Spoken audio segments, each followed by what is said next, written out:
இன்னைக்கு மார்னிங் எழுந்தோனே நல்லா பீஸ்ஃபுல்லா மயில் வந்து அழகா வந்து நடனம் ஆடிட்டு இருந்தது. அத பார்த்துட்டே வந்து இன்னைக்கு ரொம்ப நேரம் வந்து உட்காந்துட்டேன். காலையிலே வந்து கிளைமேட் மழை வர மாரியே இருந்துச்சு. எழுந்திரிச்சோனே ரொம்ப சோம்பேறித்தனமா இருந்துச்சு.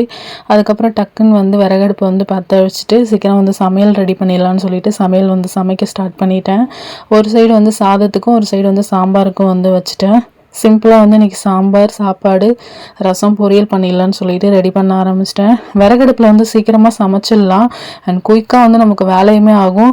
இன்னொரு ஈஸியானது என்னன்னா, நம்ம உட்காந்துட்டு சமைக்கலாம். கேஸ்ல நின்றுக்கிட்டே சமைக்கிறது ரொம்ப கால் வலி வந்துடும். ஆனால் விறகடுப்புல நம்ம உட்காந்துக்கிட்டு அழகா சீக்கிரமா வந்து சமைச்சிடலாம். ஆனால் விறகடுப்புல சமைக்க தெரியாதவங்களுக்கு அது வந்து பழக்கம் இல்லாமல் புதுசாக இருக்கும். அண்ட் சமைக்க தெரிஞ்சவங்களுக்கு குயிக்காகவே வந்து ஒர்க் வந்து முடிச்சிடலாம்.